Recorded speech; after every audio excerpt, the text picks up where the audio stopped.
नमस्कार। देखिए, आज के इस वीडियो में हम लोग इन्फ्लेशन के बारे में पढ़ेंगे, यानी मुद्रास्फीति के बारे में, जो कि बहुत ज़्यादा इम्पोर्टेंट टॉपिक है सभी तरह के एग्जामों के लिए। इस वीडियो में हम लोग जो है पूरे अच्छे तरीक़ा से समझने का प्रयास करेंगे कि मुद्रास्फीति होता क्या है, इसके प्रकार क्या होते हैं और इसके कारण क्या होते हैं। बहुत ही सरल भाषा में व्यवहारिक उदाहरण देकर मैं आपको समझाऊँगा। अगर आप इसको ध्यानपूर्वक देखते हैं तो आपको 100% समझ में आएगा। तो चलिए अब वीडियो को शुरू करते हैं। अब आइए हम समझते हैं इन्फ्लेशन क्या है, यानी मुद्रास्फीति क्या होता है। देखिए, मुद्रा का अत्यधिक बढ़ जाना मुद्रास्फीति कहलाता है। मुद्रा का मतलब होता है कि पैसा। अगर देश में अर्थव्यवस्था में मुद्रा अत्यधिक बढ़ जाता है, यानी पैसा अत्यधिक बढ़ जाता है, तो उसी को मुद्रास्फीति कहते हैं। अब जरा अपने से सोचिए कि इसका क्या परिणाम हो सकता है। अगर किसी देश में अत्यधिक मुद्रा हो जाए तो लोगों के पास जो है बहुत ज़्यादा पैसा आ जाएगा, जाहिर सी बात है। अब वो क्या करेंगे कि अंधाधुंध जो है वस्तुएं खरीदना चालू कर देंगे, सेवाएं खरीदना चालू कर देंगे, जिससे वस्तुओं की जो है डिमांड बढ़ जाएगी और वस्तुएं जो है महंगी हो जाएगी। तो मुद्रास्फीति में ये एक कारण होता है कि जो भी वस्तुएं हैं वो महंगी हो जाती है, क्योंकि लोगों के पास पैसा ज़्यादा है और वो बिना मोल भाव के कोई भी चीज़ खरीदना चालू कर देंगे।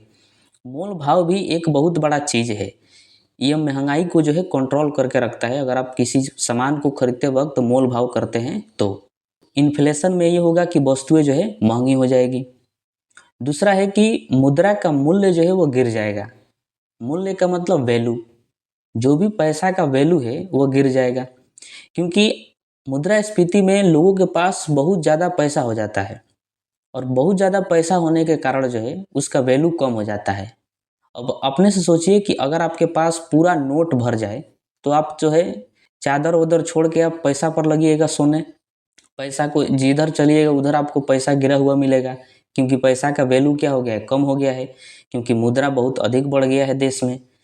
इस वजह से मुद्रा का मूल्य जो है कम हो जाता है। मुद्रा का क्रय शक्ति जो है वो भी कम हो जाता है। क्रय शक्ति का मतलब होता है खरीदने की क्षमता। मुद्रा से खरीदने की क्षमता जो है वो कम हो जाती है मुद्रास्फीति में। आइए इसको उदाहरण से समझते हैं।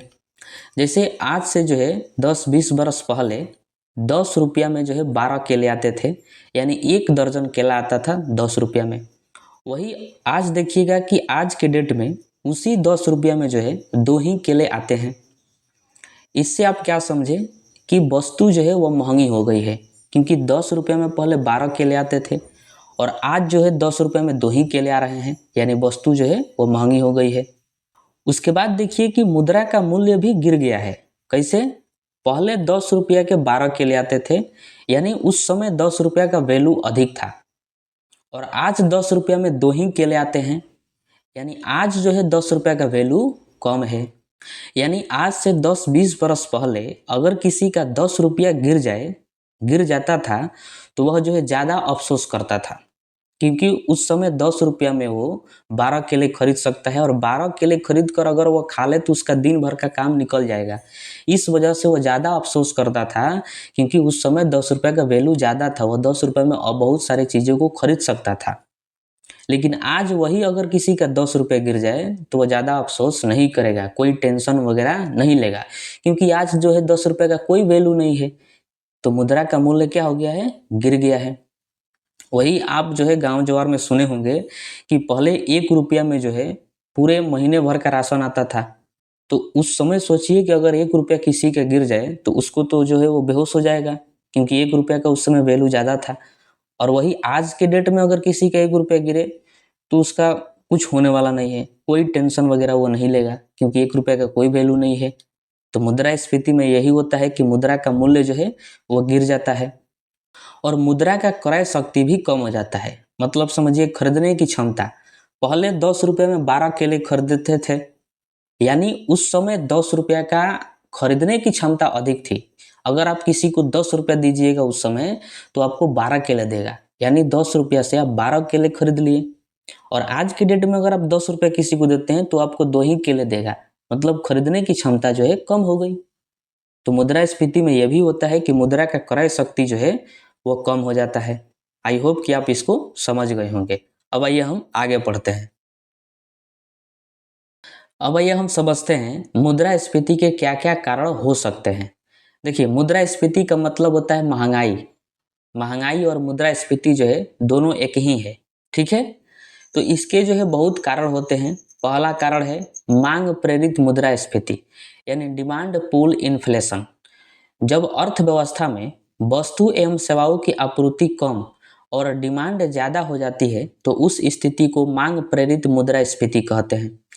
मतलब देखिए कि अगर किसी देश में या फिर अर्थव्यवस्था में किसी वस्तु का डिमांड बढ़ जाए, लोग जो है उस वस्तु को ज़्यादा खरीदने लगें और उसकी आपूर्ति उस हिसाब से कम हो, सप्लाई कम हो, तो वह जो है महंगाई का कारण बनता है, मुद्रास्फीति का कारण बनता है।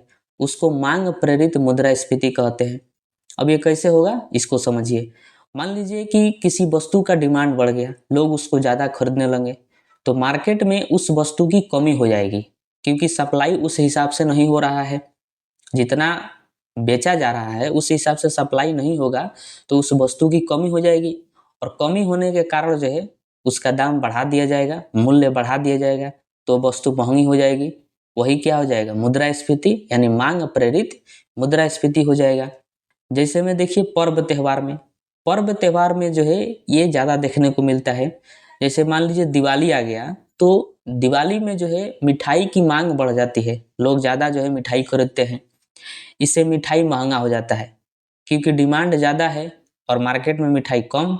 इस वजह से क्या होगा कि मिठाई जो है महंगा हो जाएगा। वही बिहार का महापर्व है छठ।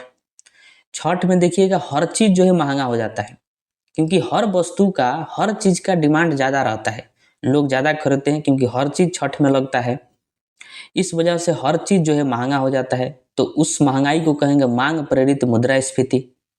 अगर लोगों की आय बढ़ जाए, अगर सरकार मान लीजिए अचानक लोगों की क्या बढ़ा दे, आय बढ़ा दे, तो वह भी जो है महंगाई का कारण है।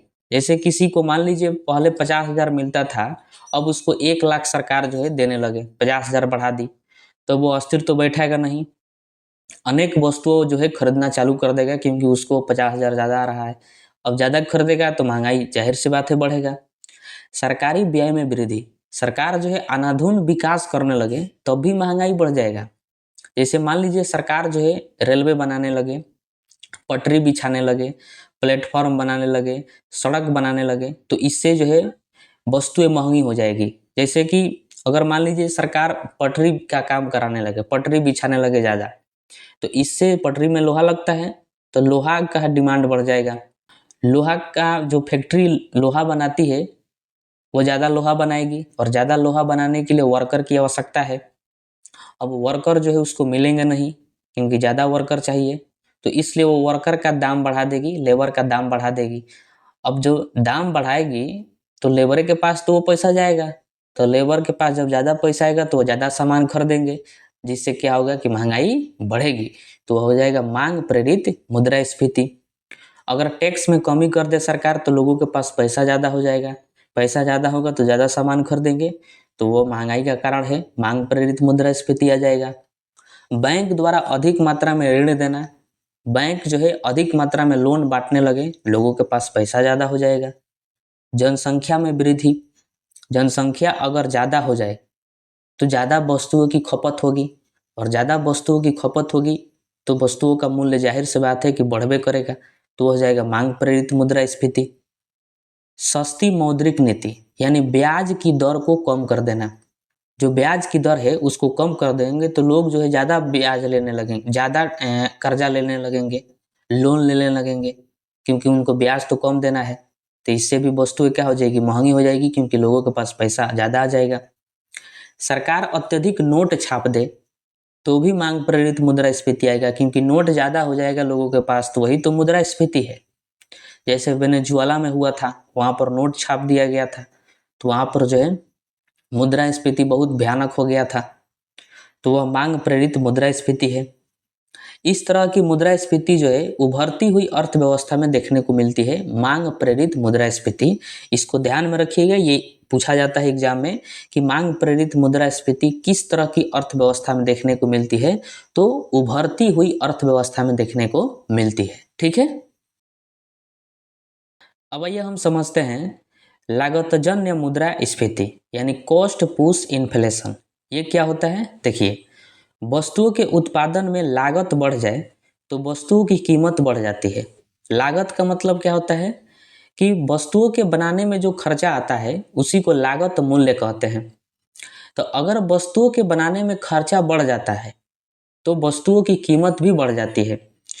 जैसे मान लीजिए कोई वस्तु है, उसको बनाने में पहले 10 रुपया खर्चा आता था तो उसको 15 रुपये में बेचा जाता था।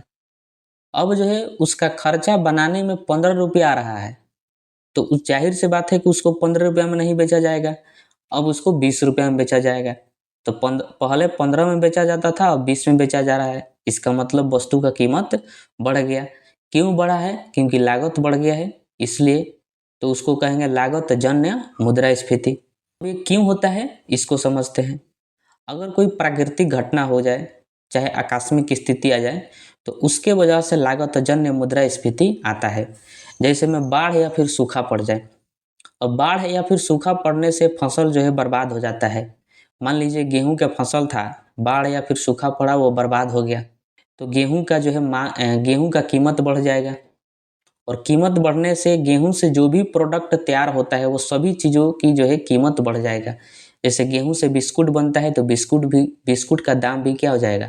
बढ़ जाएगा। तो उसको कहेंगे लागत जन्य मुद्रास्फीति।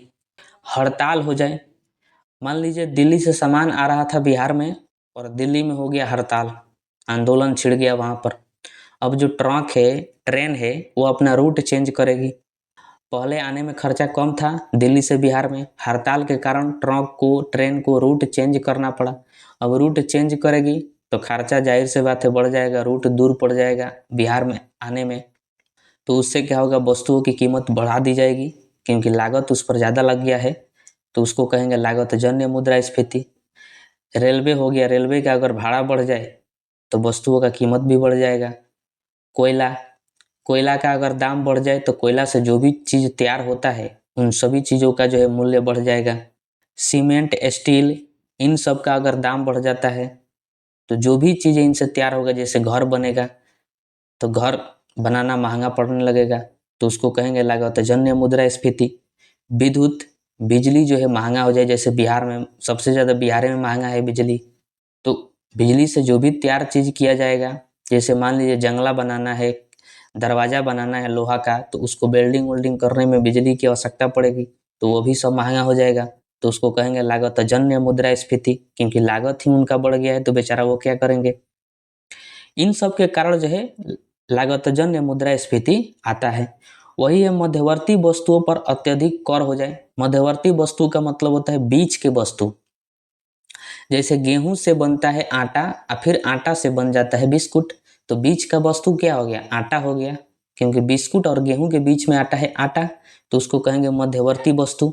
आटा का दाम बढ़ जाएगा तो बिस्कुट का दाम बढ़ेगा, तो इससे भी जो है लागतजन्य मुद्रास्फीति आता है। अप्रत्यक्ष कर में वृद्धि हो जाए, मतलब इनडायरेक्ट जो टैक्स होता है, जैसे आप पढ़ चुके हैं, अगर सरकार वो बढ़ा दे तो हो जाएगा लागतजन्य मुद्रास्फीति, उसके कारण आ सकता है। ठीक है। अब आइए हम मुद्रास्फीति के तीसरे कारण को समझते हैं।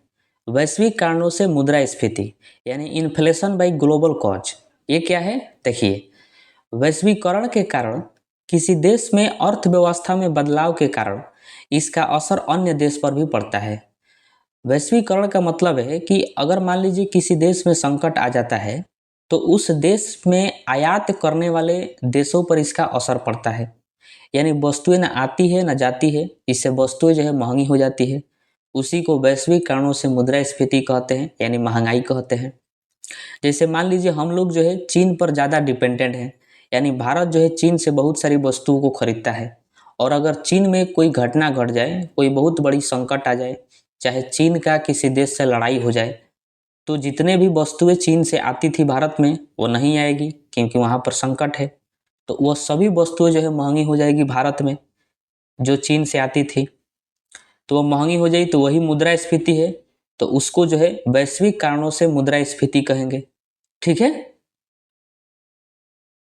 अब आइए हम पढ़ते हैं, बहुत ज़्यादा इंपॉर्टेंट है, मुद्रास्फीति का प्रकार यानी टाइप्स ऑफ इन्फ्लेशन।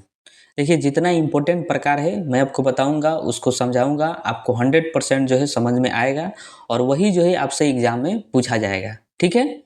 पहला प्रकार है रेंगती हुई मुद्रास्फीति। इसी को जो है मंद मुद्रास्फीति के नाम से जाना जाता है। ध्यान रखिएगा, जब वस्तुओं की कीमत जो है 3% तक या उससे कम बढ़ती है तो उसको रेंगती हुई मुद्रास्फीति कहते हैं। देखिए मैंने आपको पहले ही बता दिया है कि मुद्रास्फीति का मतलब होता है महंगाई। महंगाई और मुद्रास्फीति दोनों एक ही है। ठीक है। तो जब किसी भी वस्तु का कीमत अगर 3% तक बढ़ जाए या फिर 3% से थोड़ा कम रहे तो उसको हम लोग कहेंगे रेंगती हुई मुद्रास्फीति। इस प्रकार के मुद्रास्फीति विकसित देशों के लिए बेहतर मानी जाती है। वेरी वेरी इंपॉर्टेंट है, आपको ध्यान में रखना है। पूछेगा कि रेंगती हुई मुद्रास्फीति या फिर मंद मुद्रास्फीति जो है वह किन देशों के लिए अच्छी है। तो जो देश अभी विकसित है उसके लिए जो है यह मुद्रास्फीति बहुत अच्छी है। ठीक है। दूसरा है चलती हुई मुद्रास्फीति यानी वॉकिंग इन्फ्लेशन। देखिए जब मुद्रास्फीति की दर 3 से 10% हो तो उसे चलती हुई मुद्रास्फीति कहते हैं। यानी किसी अर्थव्यवस्था में अगर जो है वस्तुओं की कीमत 3 से 10% बढ़ जाए, मतलब 3 से 10% के बीच में अगर बढ़ जाए तो उसको कहेंगे हम लोग चलती हुई मुद्रास्फीति यानी वॉकिंग इन्फ्लेशन। यह जो है विकासशील देशों के लिए अच्छी मानी जाती है। विकासशील देश का मतलब जो विकास की प्रगति पर हो, विकास अभी धीरे धीरे कर रहा हो, जैसे भारत। भारत में जो है चलती हुई मुद्रास्फीति अगर आ जाए तो वो उसके लिए अच्छी है। क्योंकि देखिए मुद्रास्फीति बढ़िया भी चीज़ है और ख़राब भी चीज़ है। बढ़िया चीज़ क्यों है? क्योंकि अगर ये एक लिमिट में हो तो ये बहुत बढ़िया है।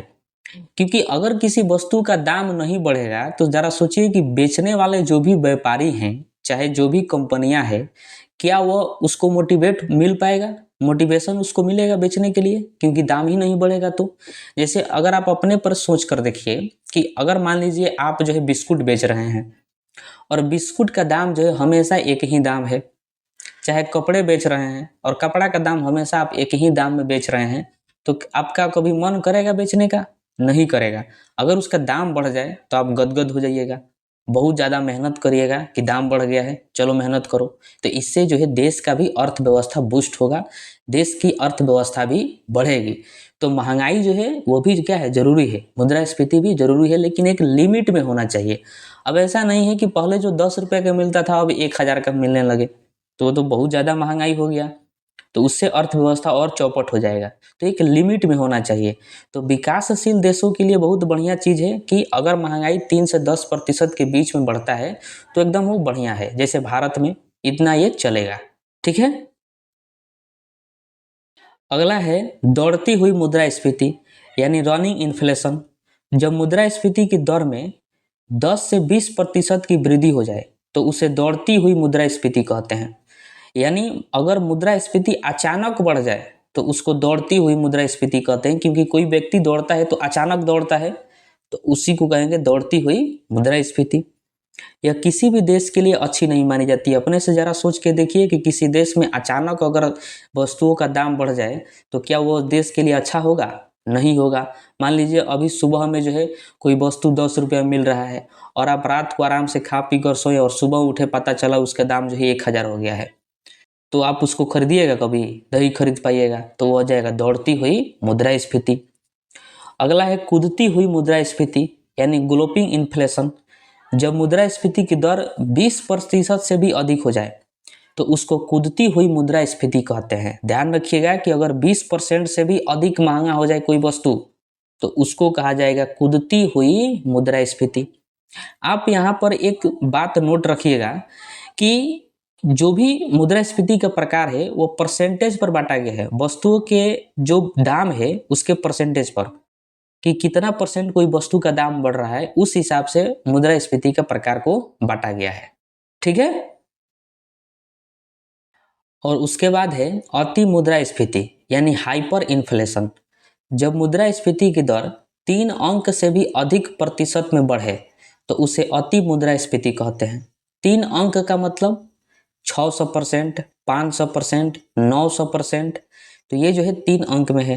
तो 3 अंक में अगर परसेंटेज में बढ़े तो उसको कहते हैं अति मुद्रास्फीति। इस स्थिति में जिनका आय स्थिर होता है उनको सबसे ज़्यादा घाटा होता है। आय स्थिर होने का मतलब उनका पैसा जो है फिक्स है, मंथली उसका फिक्स है। जैसे किसी को वेतन मिल रहा है, मान लीजिए 10,000 रुपये उसको वेतन मिल रहा है और महंगाई जो है 900% बढ़ जाए, तो बताइए उसको 10,000 में कुछ होगा? वो अपना पर्सनल खर्चा भी नहीं निकाल पाएगा। जब महंगाई 900% बढ़ जाएगा और 10,000 रुपये उसको तनख्वाह मिलेगा तो अपना पर्सनल खर्चा भी नहीं निकाल सकता, तो बेचारा वो परिवार क्या चलाएगा? तो उसको जो है अति मुद्रास्फीति कहते हैं। जैसे बीमा पॉलिसी, कोई बीमा है, जमा किया था और उसको बीमा मिला और पता चला महंगाई जो है 900% बढ़ा हुआ है, तो बीमा का कितना रुपया भी उसको मिल जाए उससे कोई उसको फायदा नहीं है, क्योंकि महंगाई ज़्यादा है तो उस पैसा का वैल्यू जो है बहुत कम हो जाएगा। उसी प्रकार बचत है, कोई व्यक्ति है बचत करके रखा और सोचा कि 4-5 साल के बाद उसको निकालेंगे और मान लीजिए अपने बेटी का जो है विवाह वगैरह करेंगे, और उसका 4-5 साल 2025 में पूजा और 2025 में मान लीजिए महंगाई जो है 900% है, तो बताइए कि वो जितना रुपया रखा होगा, मान लीजिए 1 लाख 2 लाख रुपया, तो क्या उसको फायदा होगा? क्योंकि महंगाई तो बहुत ज़्यादा हो गया है। तो 1-2 लाख रुपए का तो वो तो किसी को खाना भी नहीं खिला पाएगा वो, बाराती वगैरह को। तो वो हो जाएगा अति मुद्रास्फीति। उसी प्रकार बॉन्ड होता है, मतलब जो पैसा पहले से फिक्स है उसका मूल्य जो है घट जाता है अति मुद्रास्फीति में, क्योंकि महंगाई बढ़ जाता है और वो भी 3 अंक में महंगाई बढ़ता है, तो उसी को अति मुद्रास्फीति कहते हैं। जैसे हाल ही में वेनेजुएला में देखने को मिला, वेनेजुएला एक देश है, तो वहाँ पर जो है अति मुद्रास्फीति देखने को मिला। वहाँ पर जो एक पाव रोटी होता है उसका दाम 1.5 लाख रुपया था, मतलब 1.5 लाख में एक पाव रोटी आता था। और जो चाय का एक कप होता है उसका दाम जो है 2.5-3 लाख रुपया था एक कप चाय का। तो वहाँ पर अति मुद्रास्फीति हो गया था। ठीक है, अब हम समझते हैं कि आखिर मुद्रास्फीति को मापा कैसे जाता है, महंगाई कैसे पता लगाया जाता है कि कितना परसेंट बढ़ा है। तो इसके लिए जो है सरकार कुल 2 विधियों का उपयोग करती है। पहला है थोक मूल्य सूचकांक यानी WPI, और दूसरा है उपभोक्ता मूल्य सूचकांक यानी CPI। आपको 100% समझ में आएगा। हम लोग जो इन दोनों को विस्तार से पढ़ेंगे। अगर आप कहीं पर भी नहीं समझे हैं तो आप निश्चित रहिए, यहाँ पर आपको 100% समझ में आ जाएगा। ठीक है, तो देखिए, आपको पता है कि अगर हम नॉर्मली ऐसे निकालें किसी वस्तु को कितना महंगा हुआ है, तो हम लोग क्या करते हैं, पहले देखते हैं कि वह वस्तु का कीमत पहले कितना था और अब कितना है, दोनों को माइनस कर देंगे, पता चल जाएगा कि वस्तु कितना महंगा हुआ है। जैसे मान लीजिए कि कोई वस्तु है, पहले जो है 100 रुपया का पड़ता था और अब जो है 110 रुपया का पड़ रहा है, तो हम लोग क्या करेंगे कि 110 में से 100 को घटा देंगे जो पहले पड़ता था और माइनस करेंगे तो कितना आएगा 10, यानी हम कहेंगे कि ये वस्तु जो है 10 रुपया महंगा हो गया है। उस हिसाब से कहेंगे कि 10% वस्तु जो है महंगा हो गया है। तो इसी तरह से जो है सरकार भी निकालती है, लेकिन सरकार का जो है थोड़ा नियम अलग है। जैसे थोक मूल्य सूचकांक का प्रयोग करते हैं। अब देखिए, कोई अगर व्यक्ति है चाहे कोई फैक्ट्री है जो वस्तु का निर्माण करता है तो उसको निर्माता कहते हैं, और निर्माता जो है थोक विक्रेता से सामान बेच देता है और थोक विक्रेता खुदरा विक्रेता से बेचता है और खुदरा विक्रेता जो है वो उपभोक्ता से बेच देता है, यानी ग्राहक से कोई भी सामान बेच देता है।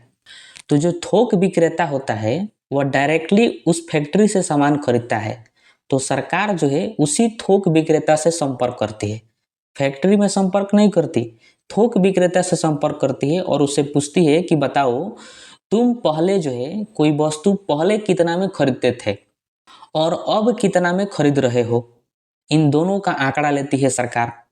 तो थोक विक्रेता मान लीजिए कोई है और कहता है कि पहले हम उस वस्तु को 100 रुपया में खरीदते थे फैक्ट्री से और अब जो है हम 110 रुपये में खरीदते हैं, तो सरकार इन दोनों आंकड़ों को ले लेती है, देखती है कि पहले 100 रुपया में खरीदता था और अब जो है 110 रुपया में खरीद रहा है, तो 110 में से 100 को घटाएगी, पता चलेगा 10 आया, यानी वस्तु का कीमत जो है 10% बढ़ गया है। तो सरकार कहेगी कि मुद्रास्फीति जो है 10% है, यानी महंगाई जो है 10% है। उसी को थोक मूल्य सूचकांक कहते हैं। थोक मूल्य सूचकांक इसलिए कहते हैं क्योंकि थोक विक्रेता से आंकड़ा लेती है सरकार, यानी थोक वस्तुओं पर जो है महंगाई का पता लगाती है कि थोक वस्तुओं पर कितना दाम बढ़ा है अभी और पहले कितना था। इसीलिए उसको जो है थोक मूल्य सूचकांक कहा जाता है, यानी होलसेल प्राइस इंडेक्स, शॉर्ट में इसको डब्ल्यूपीआई कहते हैं। ठीक है। और जब उपभोक्ता से मूल्यों की जानकारी लेती है, उपभोक्ता मतलब ग्राहक, हम लोग डायरेक्टली वस्तु को खरीद के उपभोग करते हैं तो हम लोग उपभोक्ता हो गए। तो जब उपभोक्ता से सरकार मूल्यों की जानकारी लेती है तो उसको जो है उपभोक्ता मूल्य सूचकांक कहते हैं। सरकार जो है उपभोक्ता से पूछती है, मतलब ग्राहक से, कि बताओ पहले तुम्हें कितना में मिलता था कोई वस्तु और अब कितना में मिल रहा है, और दोनों को पकड़ के माइनस करती है, यानी आंकड़ा निकाल कर उसको सॉल्व करती है। तब जाके पता चलता है कि कितना महंगाई है, तो उसको जो है कंज्यूमर प्राइस इंडेक्स कहते हैं, यानी सीपीआई कहते हैं। ठीक है। तो अब आपको जो है ये बिल्कुल समझ में आ गया होगा कि डब्ल्यूपीआई और सीपीआई क्या है, किस तरीका से इसके माध्यम से जो है मुद्रास्फीति यानी महंगाई का पता लगाया जाता है। ठीक है। अब देखिए, उपभोक्ता तो कोई एक नहीं है, जैसे थोक विक्रेता एक होगा, थोक विक्रेता जो है वो एक हो सकता है, मतलब थोक विक्रेता की देश में संख्या में कमी होगी, लेकिन उपभोक्ता जो है देश का हर नागरिक है, तो हर नागरिक से जो है पूछ पाना संभव नहीं है सरकार के लिए। इसलिए जो है सीपीआई को चार भागों में बांटा गया है, सॉरी यहाँ पर चार हो गया, तीन भागों में बांटा गया है। सीपीआई को कितने भागों में बांटा गया है, तो तीन भागों में। अब आइए उन तीनों भागों को हम लोग पढ़ते हैं। तो सीपीआई को जो है तीन भागों में बांटा गया है, क्योंकि सरकार के लिए संभव नहीं है कि देश के प्रत्येक नागरिक से, प्रत्येक उपभोक्ता से ये पूछ सके कि पहले आप वस्तु कितना में खरीदते थे और अब आप कितना में खरीद रहे हैं। इसलिए सरकार सीपीआई को कुल तीन भागों में बांट दी है, ग्रुप वाइज, ताकि पूछना जो है आसान हो जाए, आंकड़ा इकट्ठा करना आसान हो जाए। पहला है औद्योगिक श्रमिक, यानी इंडस्ट्रियल वर्कर्स, जिसको शॉर्ट में आईडब्ल्यू कहा जाता है। वेरी वेरी इंपॉर्टेंट है, ध्यान रखिएगा इसको। इसमें सरकार क्या करती है कि सरकारी कर्मचारियों से वेतन पूछती है कि बताइए पहले आपको वेतन कितना मिलता था और अब आपको वेतन जो है कितना मिल रहा है, इसके बारे में जानकारी लेती है। क्योंकि वेतन जब बढ़ेगा तो वस्तु ज़्यादा खरीदेगा, और वस्तु ज़्यादा खरीदेगा तो जाहिर सी बात है कि वस्तु का मूल्य जो है, दाम कीमत उसका बढ़ जाएगा, तो महंगाई बढ़ गया। तो ये औद्योगिक श्रमिक है जो कि सीपीआई के अंतर्गत आता है। ठीक है। दूसरा है कृषि मजदूरी, यानी एग्रीकल्चर लेबरर्स, जिसको शॉर्ट में एएल कहते हैं। इसमें मजदूरों के मजदूरी का आकलन किया जाता है कि पहले मजदूर को कितना मिलता था, अब मजदूरी कितना मिल रहा है मजदूरों को, तो उसको कृषि मजदूरी कहते हैं। इसकी भी जानकारी सरकार को होती है, जो सीपीआई के अंतर्गत आता है। तीसरा है ग्रामीण मजदूरी, यानी रूरल लेबरर्स, जिसको आरएल कहते हैं। इसमें ग्रामीण क्षेत्र के मजदूरों के लिए इस सूचकांक का प्रयोग किया जाता है कि उनकी स्थिति पहले कैसी थी और अब कैसी है, तो ये भी जो है सीपीआई के अंतर्गत आता है। तो इन तीनों को ध्यान रखिएगा, बहुत ज़्यादा इंपॉर्टेंट है, इससे प्रश्न जो है पूछा भी गया है। ठीक है। अब आइए इससे संबंधित इंपॉर्टेंट पॉइंट को जान लेते हैं, जो कि एग्जाम में डायरेक्टली पूछा जाता है। जैसे पहला है कि थोक मूल्य सूचकांक जो है वो मासिक आधार पर तैयार किया जाता है, मतलब प्रत्येक महीना तैयार किया जाता है, यानी मापा जाता है। मूल्य सूचकांक बनाने के लिए एक आधार वर्ष माना जाता है, जो कि वर्तमान में 2011-12 है। मैंने आपको बताया कि पता लगाया जाता है कि पहले कितना रुपया वस्तु का कीमत था, तो पहले का मतलब क्या है, आधार वर्ष माना जाता है। पता लगाया जाए कि 2011-12 में उस वस्तु का मूल्य कितना था और अब कितना है, उसी को माइनस किया जाता है, तो वही आधार वर्ष हो गया। तो ध्यान रखिएगा 2011-12 है। और सूचकांक जो है हमेशा 100 माना जाता है। सूचकांक हमेशा कितना माना जाता है, 100, जैसा कि मैंने आपको बताया। डब्ल्यूपीआई की गणना जो है वाणिज्यिक एवं उद्योग मंत्रालय के आर्थिक सलाहकार कार्यालय द्वारा की जाती है। वेरी वेरी इंपॉर्टेंट है, ध्यान रखिएगा। वही सीपीआई की बात करें तो सीपीआई की गणना जो है केंद्रीय सांख्यिकी कार्यालय, सांख्यिकी और कार्यक्रम कार्यान्वयन मंत्रालय द्वारा की जाती है। तो ये दोनों पॉइंट को ध्यान रखिएगा, बहुत ज़्यादा इंपॉर्टेंट है। अब आइए हम समझते हैं डब्ल्यूपीआई की बास्केट। बास्केट का मतलब होता है टोकरी। मैंने आपको अभी पढ़ाया कि थोक मूल्य सूचकांक जो है, यानी डब्ल्यूपीआई, सरकार द्वारा जब निकाला जाता है तो उसमें जो है देखा जाता है कि थोक विक्रेता से आंकड़ा इकट्ठा किया जाता है। तो जो थोक विक्रेता होता है वो कोई ना कोई वस्तु तो खरीदता होगा, तो उन्हीं वस्तुओं का जो है एक समूह बनाया गया है WPI में, जिसको WPI की बास्केट कहते हैं। और WPI की बास्केट में जो है कुल 697 वस्तुएं हैं वर्तमान में। मतलब इन्हीं 697 वस्तुओं में से कोई वस्तु अगर थोक विक्रेता खरीदता होगा तो सरकार उस थोक विक्रेता से उसकी आंकड़ा पूछेगी कि पहले कितना में खरीदते थे और अब कितना में खरीद रहे हो। उसी का जो है सरकार लिस्ट दी है, समूह दी है, जिसको WPI की बास्केट कहते हैं। और इसको 3 समूहों में बांटा गया है: प्राथमिक वस्तुएं, ईंधन एवं ऊर्जा और विनिर्मित उत्पाद। ठीक है, इधर है वस्तुओं की संख्या और इधर भ्रांश है। देखिए, प्राथमिक वस्तुओं में जो है 117 वस्तु को शामिल किया गया है और इसका भ्रांश क्या है 22.62%। मैं आपको अभी बताऊंगा उदाहरण से कि भ्रांश क्या होता है।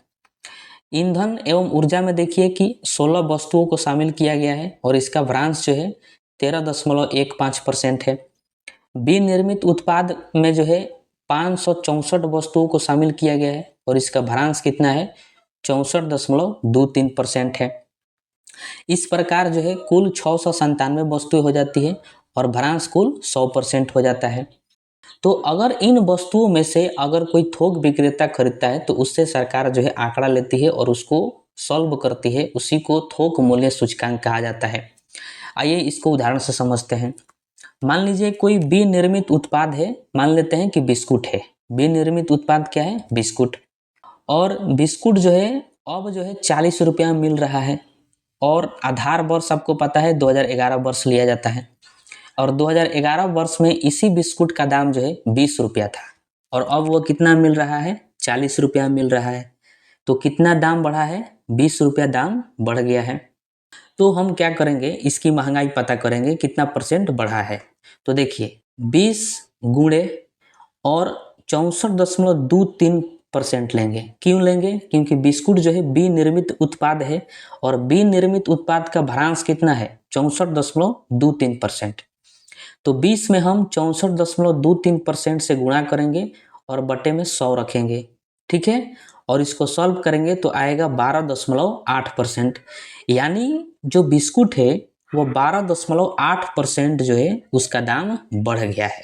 ठीक है, तो जो भी वस्तु होता है उस वस्तु को देखते हैं कि किस कैटेगरी में है, उस कैटेगरी का भ्रांश कितना है और कितना दाम बढ़ा है उतना में गुणा कर देते हैं, परसेंटेज निकल जाता है, उतना ही परसेंटेज उस वस्तु का दाम बढ़ा है।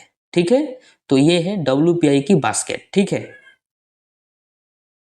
अब आइए हम मुद्रास्फीति के प्रभाव को समझते हैं, जो कि बहुत ज़्यादा इम्पोर्टेंट है। और ध्यान रखिएगा कि मुद्रास्फीति में सबसे ज़्यादा जो प्रश्न पूछा जाता है, इससे ही पूछा जाता है कि बताइए कि मुद्रास्फीति में किन निम्नलिखित में से जो है किन को लाभ होता है, किन को हानि होता है, इस तरह से पूछता है। और बच्चे सबसे बड़ा दिक्कत क्या है उन लोगों में कि वो जो है इसको रटने लगते हैं और रटने से जो है उनको समझ में आता नहीं है। तो इसका मैं आपको तरीका बताऊंगा याद करने का, आप इसको प्रॉपर समझ जाइए, क्योंकि जो भी पूछेगा तो आप उसको समझकर आंसर दे सकते हैं। क्योंकि मुद्रास्फीति का मतलब आप जानते हैं कि महंगाई महंगाई हो जाना, महंगा हो जाना किसी वस्तु का, वही क्या है मुद्रास्फीति है। तो देखिए, उपभोक्ता को मुद्रास्फीति में हानि होता है। उपभोक्ता का मतलब ग्राहक, उपभोग करने वाला जो ग्राहक है तो उसको हानि होगा, क्योंकि मुद्रास्फीति में वस्तु जो है महंगी हो जाएगी तो जो ग्राहक है वो खरीदेगा तो उसको महंगा खरीदना पड़ेगा, तो जाहिर सी बात है ग्राहक को क्या हो जाएगा, हानि होगा। ठीक है, वही उत्पादक को लाभ होता है। उत्पादक का मतलब जो उत्पादन कर रहा है उसको जो है लाभ हो जाता है, क्योंकि वो अत्यधिक उत्पादन करेगा, क्योंकि उसको लाभ है, वस्तुएं जो है महंगा बेची जा रही है तो वो बहुत ज़्यादा उत्पादन करेगा और उसको लाभ हो रहा है, तो उत्पादक को क्या होता है, लाभ होता है। ऋणदाता यानी लेनदार को हानि हो जाती है। लेनदार का मतलब जैसे मान लीजिए कि मैं जो है आपको आज से 2 साल पहले 10,000 रुपये कर्जा दिए थे और उस समय जो है 10,000 रुपये का वैल्यू है और आज जो है महंगाई बहुत ज़्यादा हो गया, मुद्रास्फीति आ गया। अब जरा सोचिए कि अगर आप मुझको जो है 10,000 रुपये लौटाइएगा तो उस समय जो 2 साल पहले 10,000 रुपये का वैल्यू था, आज महंगाई बढ़ने के बाद 10,000 रुपये का वैल्यू होगा? नहीं होगा तो मैं लेनदार हो गया, यानी ऋणदाता हो गया। तो आप हमको 10,000 रुपये दीजिएगा तो उसका कोई वैल्यू नहीं है, तो हमको जो है हानि हो गया। वही ऋणी यानी देनदार को लाभ हो जाता है। आप 10,000 रुपया दीजिएगा क्योंकि वैल्यू उसका कम है, तो आप खुशी खुशी 10,000 रुपया दे दीजिएगा हमको, तो देनदार को जो है लाभ हो गया। सार्वजनिक बचत में कमी आती है, बचते नहीं होगा तो कमी आ गया। सार्वजनिक व्यय में वृद्धि आता है, आयात में वृद्धि होता है, निर्यात में जो है कमी हो जाता है मुद्रास्फीति में, रोजगार में वृद्धि हो जाता है। देखिए मुद्रास्फीति यानी जब महंगाई बढ़ेगा तो रोजगार में वृद्धि हो जाएगा। इसी को फिलिप्स वक्र कहते हैं, हम आगे समझेंगे इसको। जैसे महंगाई बढ़ेगा तो कंपनियां फैक्ट्रियां में उत्पादन ज़्यादा होगा, और उत्पादन ज़्यादा करने के लिए जो है लेबर की आवश्यकता है, तो लेबर बहुत अधिक लगेंगे, तो बहुत अधिक लेबर को बुलाया जाएगा जिससे रोजगार बढ़ जाएगा। इसलिए रोजगार में क्या हो जाएगा, वृद्धि हो जाएगा मुद्रास्फीति के कारण। स्थिर आय समूह में जो है हानि होता है। स्थिर आय समूह मतलब जो भी पैसा फिक्स हो गया है पहले से, उसमें हानि होगा, क्योंकि उसका वैल्यू कम हो जाता है मुद्रास्फीति में, महंगाई बढ़ जाता है तो उसको हानि हो जाता है। पेंशन भोगी वर्ग को भी हानि होता है। पेंशन भोगी वर्ग मतलब मान लीजिए कोई व्यक्ति है, उनको पेंशन मिल रहा है 40,000 रुपया, और महंगाई बढ़ गया तो उनको तो हानि होकर करेगा, क्योंकि अभी भी 40,000 रुपया है, पेंशन तो बढ़ने वाला है नहीं, तो उनको हानि हो जाएगा। बॉन्ड धारक को जो है हानि होता है, मतलब जो बॉन्ड है पहले से फिक्स है उसको भी क्या हो जाएगा, हानि हो जाएगा। तो इस तरह से अगर आप इसको समझ कर पढ़ते हैं तो जो कैसे भी पूछे तो आप उसको बता सकते हैं, ठीक है। अब ये हम कुछ महत्वपूर्ण पॉइंट्स को समझते हैं जो कि डायरेक्टली एग्जाम में पूछा जाता है, बहुत ज़्यादा इंपॉर्टेंट है, ध्यान से समझिएगा। पहला है कि मुद्रा अपस्फीति किसे कहते हैं, यानी डिसइन्फ्लेशन क्या है। देखिए मुद्रा को नियंत्रण करने के उपाय को मुद्रा अपस्फीति कहते हैं। मतलब मुद्रास्फीति को जिस नियम से, जिस उपाय से नियंत्रण करते हैं, उसी उपाय या फिर नियम को मुद्रा अपस्फीति कहा जाता है। इसमें क्या किया जाता है कि वस्तुओं की जो कीमत है उसको धीरे धीरे कम किया जाता है, अचानक कम नहीं करते हैं, ये भी दिमाग वाला काम है। अगर वस्तु का कीमत बढ़ा हुआ है यानी मुद्रास्फीति है, और उसका दाम को अगर हम अचानक कम कर दें तो जितना भी उत्पादन करने वाला फैक्ट्री है वो सब के सब जो है खत्म हो जाएगा, सब जो है बिला जाएगा, क्योंकि अचानक दाम उसका कम हो जाएगा तो सारे वर्कर जो है भाग जाएंगे। इसलिए अचानक कम नहीं करते हैं, धीरे धीरे उसको कम करते हैं। उसी को जो है मुद्रा अपस्फीति कहा जाता है, यानी उस पर नियंत्रण पाया जाता है, ठीक है। उसके बाद एक होता है मंदी यानी रिसेशन। जब अर्थव्यवस्था में तरलता अत्यधिक घट जाती है तो उस स्थिति को मंदी कहते हैं। तरलता का मतलब होता है नगदी पैसा, जो अभी आपके पॉकेट में, आपके घर पर जो भी पैसा होगा उसी को तरलता कहते हैं, नगदी पैसा है। तो उसकी अगर अर्थव्यवस्था में कमी हो जाए, देश में कमी हो जाए, तो उसको कहते हैं कि मंदी हो गया है, लोगों के पास पैसा नहीं है कोई चीज़ खरीदने का, तो उसको कहेंगे मंदी है। इसमें लोगों के पास जो है पैसा नहीं रहता है और वस्तुएं जो है और सस्ती हो जाती है, क्योंकि लोग के पास पैसा नहीं है तो लोग खरीद नहीं रहे हैं, और किसी चीज़ का जब खरीदारी नहीं होता है तो वस्तु जो है ऑटोमेटिक सस्ती हो जाती है। तो मंदी में वस्तुएं सस्ती हो जाती है और लोगों के पास पैसा भी नहीं रहता है, तो इसको ध्यान रखिएगा। अधिक समय तक अगर मंदी रहे तो अर्थव्यवस्था जो है चौपट हो जाएगा, पूरी तरह से चौपट हो जाएगा। तो ना मंदी बढ़िया है और ना ही मुद्रास्फीति बढ़िया है, यानी दुनिया में हर चीज़ अगर कंट्रोल में रहे तो सबसे बढ़िया है, ठीक है। अब ये हम अगला पॉइंट समझते हैं, मंदीगत मुद्रास्फीति, जिसको स्टैगफ्लेशन कहते हैं। बहुत ज़्यादा इंपॉर्टेंट है, कई बार एग्जाम में ये पूछा गया है, इसको ध्यान से समझिएगा। जब अर्थव्यवस्था में मंदी एवं मुद्रास्फीति दोनों साथ साथ आ जाए तो उसको जो है स्टैगफ्लेशन कहते हैं। अब ये बच्चों को समझ में नहीं आता है कि आखिर मंदी और मुद्रास्फीति दोनों साथ साथ कैसे आ सकता है। तो देखिए आ सकता है, जैसे भारत में आया था कोविड के समय में, कोरोना काल में भारत में जो है स्टैगफ्लेशन देखने को मिला। स्टैगफ्लेशन में क्या है कि मंदी और मुद्रास्फीति दोनों आ जाएगा। तो लोगों के पास कोरोना के समय में पैसा नहीं थे, क्योंकि सारा कार्य जो है बंद था, सब चीज़ बंद था कोरोना के समय में, तो लोग कार्य नहीं कर रहे थे, और बिना कार्य का तो पैसा मिलेगा नहीं, तो लोगों के पास पैसा नहीं था, तो हो गया मंदी, क्योंकि तरलता कम था तो मंदी हो गया। और कोरोना में सभी वस्तुएं जो है महंगी हो गई थी। ऑक्सीजन सिलेंडर का दाम 1.5 लाख 2.5 लाख रुपया था, तो महंगा हो गया था। तो वह हो गया मुद्रास्फीति, क्योंकि सभी वस्तुएं उस समय महंगी थी तो मुद्रास्फीति, और लोगों के पास पैसा भी नहीं था तो मंदी हो गया। यानी दोनों देखने को मिला कोरोना काल में, तो उसको हम लोग कहेंगे स्टैगफ्लेशन। और ये जो है बहुत खतरनाक है, क्योंकि दोनों है। तो इसमें सरकार क्या करती है, दिमाग से कार्य लेती है। सबसे पहले सरकार जो है लोगों के पास तरलता बढ़ाती है, यानी मंदी को खत्म करने का प्रयास करती है कि लोगों के पास तरलता आए। पैसा बांटना चालू करती है सरकार, लोन पर लोन, कर्जा पर कर्जा पूरा सरकार देती है, ताकि लोगों के पास तरलता बढ़ जाए। और लोगों के पास तरलता बढ़ेगा तो ऑटोमेटिक मंदी जो है खत्म हो जाएगा। अब लोग जो है टूट पड़ेंगे सामान खरीदने के लिए, धुआंधार सामान खरीदेंगे। अब धुआंधार सामान खरीदेंगे तो मुद्रास्फीति और बढ़ जाएगा। उसके बाद सरकार जो है मुद्रास्फीति को धीरे धीरे धीरे धीरे कंट्रोल कर लेगी।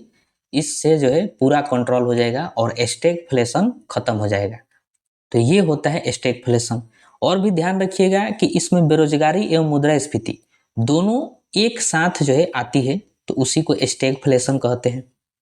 बेरोजगारी का मतलब लोगों के पास पैसा नहीं है खाने के लिए, तो वही मंदी है। और खाने के लिए नहीं है तो बेरोजगारी हो गया।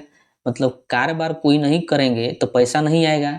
तो जब कारोबार नहीं कर रहे हैं इसका मतलब आप बेरोजगार हैं, तभी तो बेरोजगारी, और उस पर भी सामान महंगा है तो मुद्रास्फीति। तो बेरोजगारी एवं मुद्रास्फीति दोनों एक साथ आती है, तो उसी को स्टैगफ्लेशन, यानी मंदी और मुद्रास्फीति दोनों एक साथ आए तो स्टैगफ्लेशन। ठीक है। अब आइए हम समझते हैं फिलिप्स वक्र को। देखिए बहुत ज़्यादा इम्पोर्टेंट है, कई बार एग्जाम में इससे प्रश्न पूछा गया है, इसको ध्यान से समझिए। एक प्रसिद्ध अर्थशास्त्री थे न्यूजीलैंड के, जिनका नाम था A.W. फिलिप्स। इनके द्वारा जो है एक वक्र दिया गया, जैसा कि आप इमेज में देख रहे हैं, इसी को जो है फिलिप्स वक्र के नाम से जाना जाता है। इन्होंने एक बहुत बढ़िया बात बताई जो कि आज भी जो है एग्जिस्ट है पूरे दुनिया में। इन्होंने कहा था कि अर्थव्यवस्था में बेरोजगारी की दर और मुद्रास्फीति, इन दोनों में जो है व्युत्क्रमानुपाती संबंध होता है। व्युत्क्रमानुपाती का मतलब हमेशा ध्यान रखिएगा उल्टा संबंध होता है, एक बढ़ेगा तो एक घटेगा। तो ये बात जो है फिलिप्स ने बताया था कि बेरोजगारी की दर जो होता है और मुद्रास्फीति दोनों में उल्टा संबंध होता है, जैसा कि आप देख रहे हैं। अगर बेरोजगारी बढ़ेगा, फिलिप्स कह रहे हैं कि अगर बेरोजगारी बढ़ गया, बेरोजगारी की दर बढ़ गया, तो मुद्रास्फीति जो है वो घट जाएगा। कैसे? देखिए, बेरोजगारी बढ़ने का मतलब है कि लोगों के पास काम नहीं है। लोग जो है ऐसे ही दिन भर बिता दे रहे हैं, कोई उनके पास काम नहीं है। अब बताइए, अगर कोई काम नहीं करेंगे तो कमाएंगे नहीं तो उनके पास पैसा नहीं आएगा, और पैसा नहीं आएगा तो किसी वस्तु को खरीदेंगे नहीं, और जब किसी वस्तु को नहीं खरीदेंगे तो वस्तु का मूल्य जो है कम हो जाएगा, कीमत क्या हो जाएगा, कम हो जाएगा।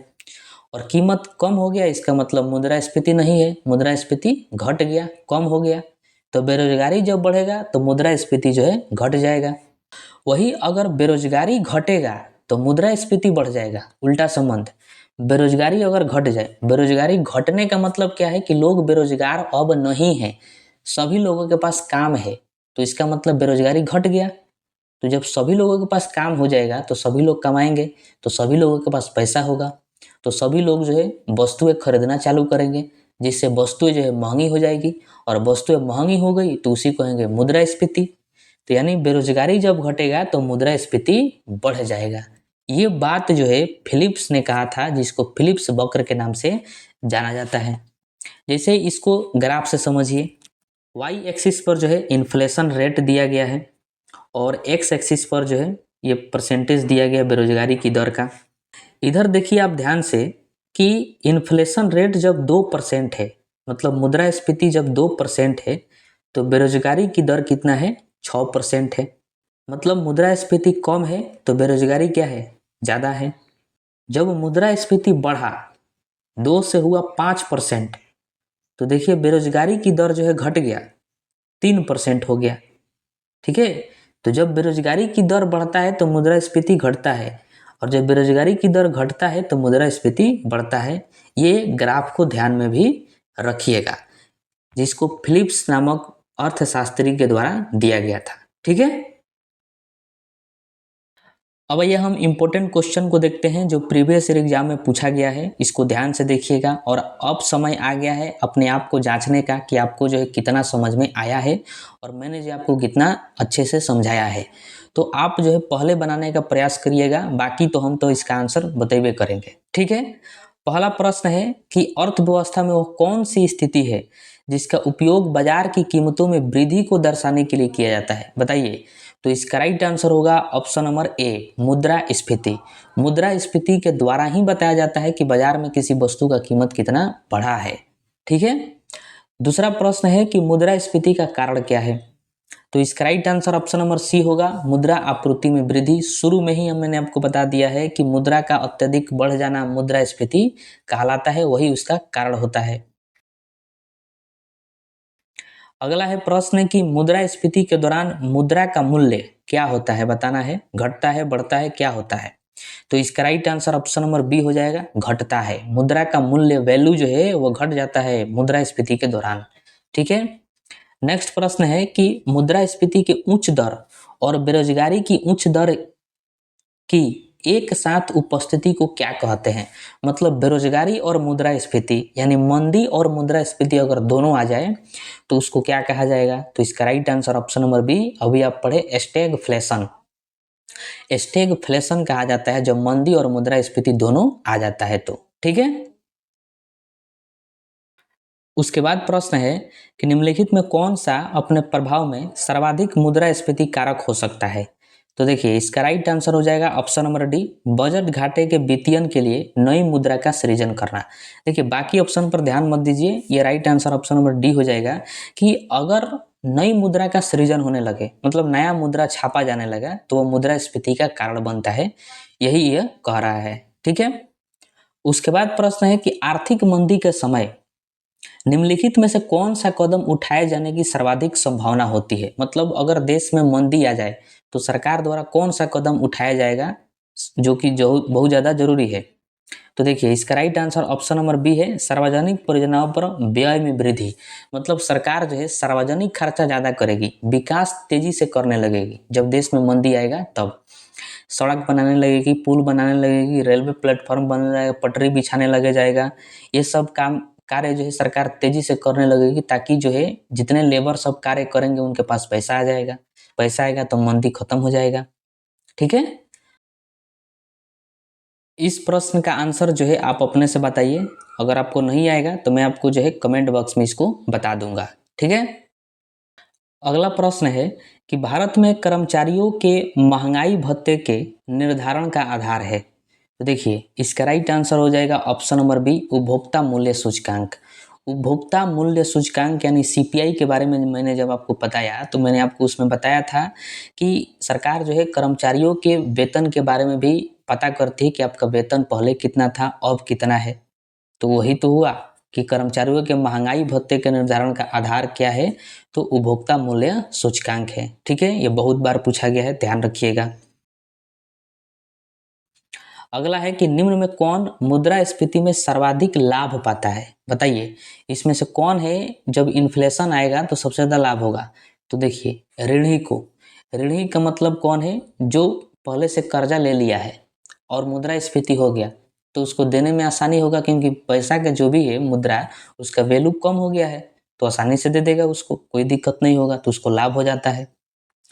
अगला प्रश्न है कि निम्नलिखित कथनों में कौन सा कथन सही है। इसमें से बताना है कौन कथन सही है। पहला कह रहा है मुद्रास्फीति बंद पत्र धारक को लाभ पहुंचाती है। नहीं, उनको घाटा हो जाता है। जो भी बॉन्ड होता है बॉन्ड धारक को उनको घाटा होता है। बी है मुद्रास्फीति उधार लेने वाले को लाभ पहुंचाती है। हाँ, ये सही हो जाएगा। तीसरा है कि मुद्रास्फीति अस्थायी समूह को लाभ पहुंचाती है, ये भी गलत है। और चौथा है इनमें से कोई भी नहीं। तो देखिए इसका right answer option number B हो जाएगा कि मुद्रास्फीति उधार लेने वालों को लाभ पहुंचाती है। आप जो है उधार पहले ले लिए हैं किसी से और अब जो है देश में मुद्रास्फीति हो गया तो मुद्रा का वैल्यू, पैसा का वैल्यू कम हो गया, तो आप उसको उधार जो है आसानी से लौटा सकते हैं, तो आपको जो है लाभ हो गया। ठीक है।